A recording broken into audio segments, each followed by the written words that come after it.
They told you intelligence was a gift. They never really talked about what it costs.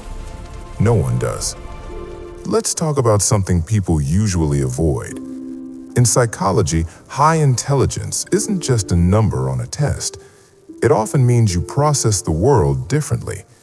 While others are comfortable with simple explanations, your mind keeps scanning, connecting, questioning. It's not louder, it's deeper. Researcher Letta Hollingworth discussed something often called a communication gap. When the cognitive difference between people becomes significant, conversation becomes harder. Not because you're better, but because you're operating on a different level of abstraction. You speak in nuance. They prefer simplicity. You look for patterns. They look for answers. You've probably felt that before. And sometimes it makes you quiet. Not because you have nothing to say, but because explaining it feels exhausting. The neurology of the outcast.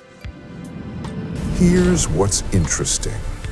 Some neuroscience research suggests that highly intelligent individuals may have denser or more efficient neural connectivity in certain regions of the brain, especially areas related to analysis and executive control. Kazimir Dabrowski described something called over-excitabilities. It means your nervous system may react more intensely to stimuli. A comment isn't just a comment, it lingers. A subtle lie doesn't slide past you, you register it. A global crisis isn't background noise, it becomes a weight. You're not too sensitive, you might just be finely tuned. But being finely tuned in a loud world can feel overwhelming. Imagine running a high-performance engine in an environment that doesn't need that much speed. It's not a flaw, it just requires control.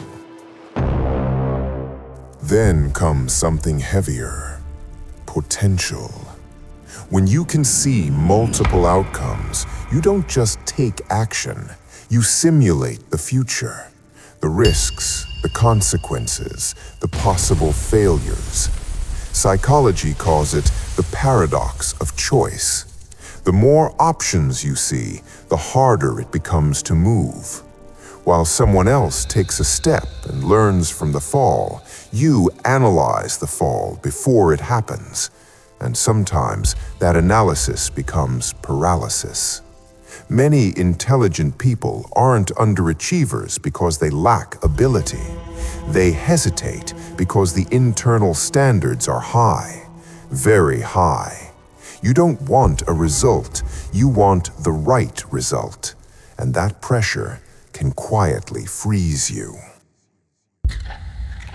Psychologist Dr. James Webb wrote about something called existential depression among gifted individuals.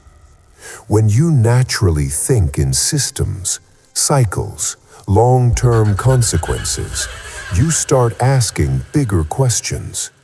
What is meaningful? What lasts? What actually matters? While others may find comfort in routine, you search for depth. And sometimes that search feels lonely.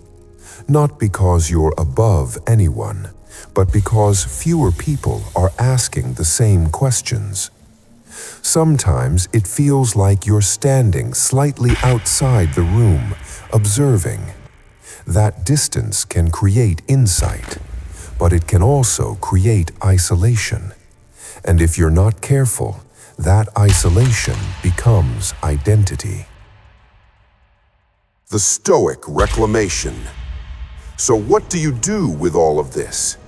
You don't shrink your mind, you discipline it. Marcus Aurelius didn't wish for a simpler brain. He trained himself to govern the one he had. Intelligence is not the problem. Unmanaged thought is. If your mind runs unchecked, it will run you into anxiety, doubt, and hesitation. But if you train it, it becomes precision. Your sensitivity becomes awareness. Your depth becomes strategy.